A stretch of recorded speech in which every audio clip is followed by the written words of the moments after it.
भक्ति स्पिरिचुअल में आप सबका स्वागत है।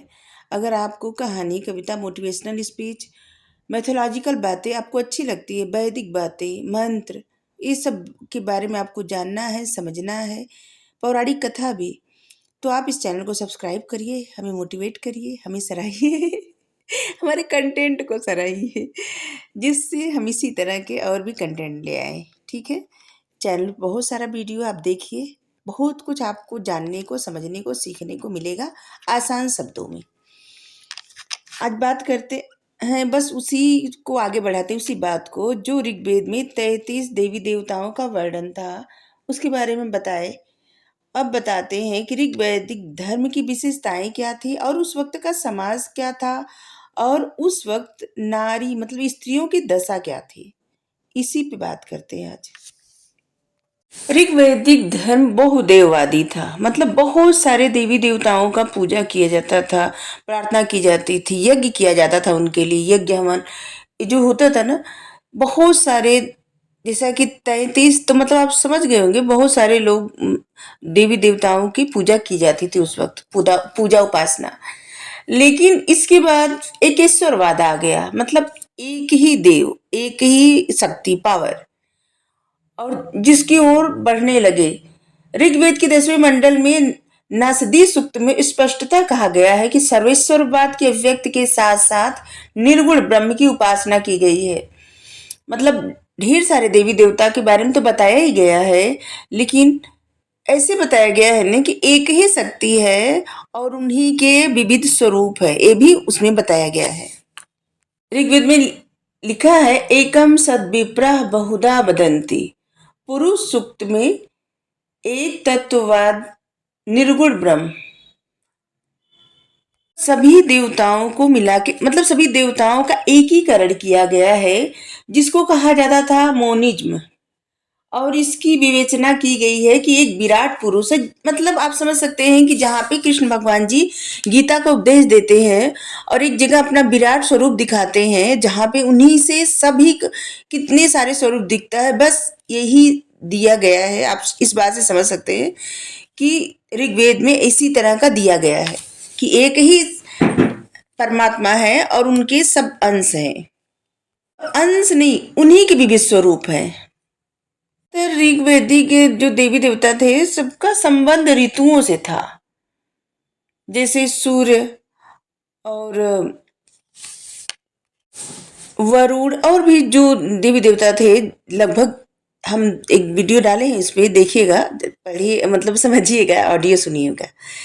तो बहुत सारे से, मतलब ऋतुओं से, जैसे ऋतुएं रहती है, और प्रकृति प्रकृति के करीब जितने देवी देवता है, सब प्रकृति, बुद्धि, ज्ञान, प्रकृति। ऋग्वैदिक काल में क्या है ना कि मंदिर और मूर्ति पूजा का कहीं भी उल्लेख नहीं है, ये बहुत बाद में स्टार्ट हुआ। ऋग्वैदिक काल में मूर्ति पूजा या मंदिर का कहीं भी लिखा नहीं गया है, लेकिन एक जगह है कि जहाँ पे इंद्र की मूर्ति या फिर इंद्र की मूर्ति के बारे में है, लेकिन ऐसा नहीं बताया गया कि पूजा होती थी। अब बात करते हैं ऋग्वैदिक समाज कैसा था। बहुत सारे लोगों को लगता है कि उस वक्त बस सब लोग चरवाहे थे और गाय लेके चराते थे, घूमते थे, ऐसा नहीं था। ऋग्वैदिक काल में लोग गाय को महत्व देते थे, लेकिन खेती भी करते थे, व्यवसाय भी करते थे, और वो एक जगह से लेके एक जगह से दूसरे जगह पलायन इसलिए करते थे क्योंकि उसका कारण पानी था। जहां पे पानी की व्यवस्था हो वहां पे वो पलायन करते थे, वहां पे जाते थे, एक जगह टिक के नहीं रहते थे। पता चलता है कि पशुओं को पानी की व्यवस्था के साथ साथ कृषि के लिए पानी कितना अनिवार्य होते, इसीलिए घुमक्कड़ प्रवृत्ति के लोग थे उस वक्त। मतलब उस प्रवृत्ति के न कह सकते हैं, लेकिन ये कह सकते हैं कि पानी एक बहुत बड़ा कारण था। और ऋग्वेद में, मतलब वैदिक काल में, वर्ण जो बटा था ना, इस आधार पे बटा था कि जो जैसा कार्य करता था उसी आधार पे उसका वर्ण हो गया। द ब्राह्मण, क्षत्रिय, वैश्य, शूद्र, ये जो वर्ण है ना, जो जैसा कार्य करता था उसी आधार पे जो है वर्ण बट गया। कहीं कहीं बताया गया है ऋग्वेद में कि जैसे जो ज्ञान, मतलब सबको ज्ञान दे, सबको समझाए और यज्ञ करवाए, ये सब ब्राह्मण का कार्य था। और क्षत्रियों का कार्य था हानि से रक्षा करे। वैश्य का कार्य था व्यवसाय करना। और शूद्र का कार्य था कि लोगों के सेवा करना, ऐसी कुछ था। लेकिन ये भी एक अलग बात है कि शुरुआत में सिर्फ 3 वर्ण थे। इस शूद्र वर्ण बाद में कहीं से, मतलब हमें लगता है कि लोगों का व्यवसाय जब नहीं चल रहा होगा, या फिर चाहे ब्राह्मण वर्ण के हो, क्षत्रिय वर्ण के हो, वैश्य वर्ण के हो, जो लोग आर्थिक दशा जिनकी सही नहीं थी और कुछ ऐसा व्यवसाय करने लगे कि जो उनके लिए उचित नहीं था, तो इसीलिए उनको शूद्र कहा गया। ब्रह्मा क्षत्रिय विष आगे चल के 10वें मंडल में पुरुष सूक्त में शूद्र वर्ण का उल्लेख आता है। ऋग्वेद के पुरुष सूक्त में शूद्र वर्ण का पहली बार उल्लेख मिलता है, और जिससे पता चलता है कि जो वर्ण व्यवस्था है एक कर्म पे आधारित है, न कि जन्म पे। ऋग्वेद के 9वें मंडल में ऐसे कहा भी गया है, एक जगह लिखा है कि मैं कवि हूँ, मेरे पिता भीषक है, मतलब वैद्य है, और मेरी माँ अन्न पीसने वाली। उपप्रच्छिड़ी, मतलब तब अन्न पीसने वालों को कहा जाता था उपप्रच्छिड़ी। मतलब एक घर में लोग अलग अलग व्यवसाय कर सकते थे, और उसके आधार पे उनको मतलब उसी तरह के वर्ण में गिना जाता था। बाद में इसकी परिभाषा एकदम अलग हो गई। ऋग्वैदिक काल जो था वो पितृसत्तात्मक था, मतलब पिता ही मुखिया होता था। पुरुष सत्तात्मक कह सकते हैं। और जिससे आपको पहले ही पता चल गया होगा कि सबसे पहले देवताओं को रखा गया है, बाद में देवियों को रखा गया है, तो इसलिए पुरुष सत्तात्मक था। ऋग्वेद में ऐसा भी बताया गया है कि जो घर का मुखिया होता था, वो घर का जो बड़ा, मतलब कोई बड़ा होता था वही मुखिया होता था, चाहे कोई बड़ा भाई, बड़े पिता, ऐसे वही मुखिया होते थे। और वो कुछ भी, मतलब उनका एक अधिकार था सब पे। वो किसी के लिए भी कोई निर्णय ले सकते थे, किसी के साथ कुछ भी कर सकते थे। यहाँ तक कि वो अपने, मतलब पुत्र को बेच भी सकते थे, मतलब घर के पुत्र को बेच सकते थे। उनके हाथ में सब अधिकार था और कोई भी हस्तक्षेप तब नहीं कर सकता था, उस वक्त ऐसा था। उस समय महिलाओं की स्थिति, जैसा कि आपने सुना है कि बाद में थी, लेकिन इसका मतलब एक कदापि नहीं है कि पुत्री जन्म अभिशाप था। नहीं, ऐसा लोग नहीं सोचते थे, लेकिन हाँ, पुत्र की कामना करते थे। में एक जगह कहा गया है पत्नी ही गृह है, पत्नी बिना घर सही नहीं है, ऐसा। सूर्य का नाम, मतलब सूर्य नाम का प्रसिद्ध विवाह सूक्त भी इसमें जुड़ा है। अथर्ववेद के अनुसार पति पत्नी सदा उद्यमशील हो, क्योंकि उद्यमी को ही संसार में सुख मिलता है। महिलाओं की विदाई के समय जो धन उपहार में दिया जाता था, तब भी ऐसा था, धन दिया जाता था उपहार में, लेकिन तब दहेज प्रथा नहीं थी। वो जिसकी जो इच्छा थी दे देता था अपनी पुत्री को, और जो बाद में अपना स्वरूप बदल ले। धीरे धीरे क्या था, पहले ऐसा कुछ नहीं था, लेकिन बाद में यही सब छोटी छोटी बातें सब अपने अनुसार उसका एक विकराल रूप बना लिए। वैदिक काल में महिलाओं का उपनयन संस्कार भी होता था, और ऋग्वेद में बहुत सारी विदुषी महिलाएं भी थी, मतलब बहुत विद्वान, और जिन्होंने सूक्तों की रचना की। सूक्त वो होते हैं जिसमें 3 मंत्र कम से कम हो, सूक्त की रचना की। इसमें सची, पौलोमी, सूर्या, रोमसा, अपाला, कांछावृत, घोषा, लोपामुद्रा, विश्ववारा, विश्वपला, मुद्गलनी आदि, इतने सारे नाम है। बहुत और भी थी, लेकिन इतने सारे नाम मिलते हैं, और भी पता नहीं कितने रहे होंगे, तो जितने लिखे गएंगे उतने ही पता चल रहा है। लेकिन तब अगर विद्वान महिलाएं थी तो और भी बहुत सारी रही होंगी जिनके बारे में शायद कोई नहीं जानता। जिसमें विश्ववारा को ब्रह्मवादिनी या फिर मंत्र की दृष्टा भी कहा जाता था। लोपामुद्रा विदर्भ राजकुमार कुल में उत्पन्न हुई थी, मतलब विदर्भ की राजकुमारी थी, और अगस्त ऋषि की पत्नी थी लोपामुद्रा। अपाला अपने पिता के खेतों की देखभाल करती थी तब। कच्छिवान की पत्नी घोषा अश्विन की कृपा से अधिक उम्र बीत जाने के बाद भी विवाह सुख प्राप्त किया। मतलब बहुत ज्यादा उम्र के बाद भी उन्होंने विवाह किया, इसका मतलब ये है। ऋग्वैदिक महिला योद्धा स्त्री एसी विस्पला, मुद्गालिनी, बद्रीमती, ये सब योद्धा थी महिलाएं। विस्पला ने तो अपना एक पैर खो दिया था युद्ध करते करते। तैतरीय ब्राह्मण में इंद्राणी को सेना के देवता या फिर सेनानी कहा गया है। जो इंद्र की पत्नी थी इंद्राणी, और जिनका नाम सची है, इंद्राणी का नाम ही सची है। तब महिलाएं सभा और समिति में भाग ले सकती थी। एक बार बताएंगे कि सभा और समिति क्या होती है।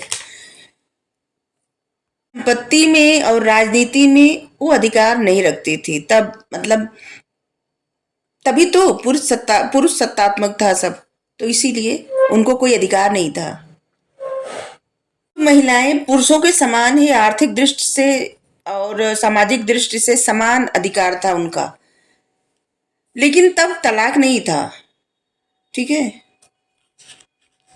बहुत सारी महिलाओं के बारे में कहा गया, वो सिलाई बुनाई और पिस्सेकारी मतलब रंगाई का काम, और कसीदा काटने वाली, अनाज पीसने वाली, और बांस का जो बनता नहीं टोकरी वगैरह वो सब बनाने वाली, और बेत की टोकरी बनाने वाली, बहुत मतलब वो अपना व्यवसाय करती थी तब भी अलग से।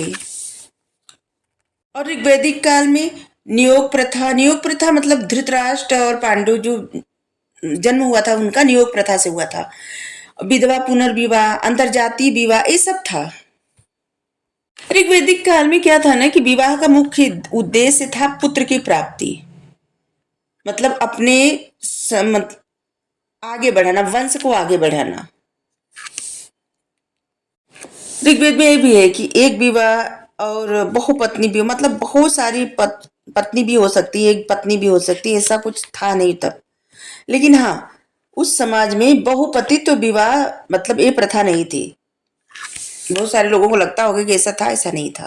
क्योंकि एक जगह सतपथ ब्राह्मण में एक जगह एक राजा को बताया गया है कि उनकी 4 रानियां थी, जिसका नाम था महिषी, परिवृत्ता, नवाता, पालागली, जिससे पता चलता है कि बहुत सारे शादी कर सकते थे राजा, या आम इंसान भी कर सकता था, बहुत पत्नी, ढेर सारी पत्नी रख सकता था। मनु को ही 10 पत्नियां थी, मित्रायणी संहिता से पता चलता है। तब बाल विवाह नहीं होता था।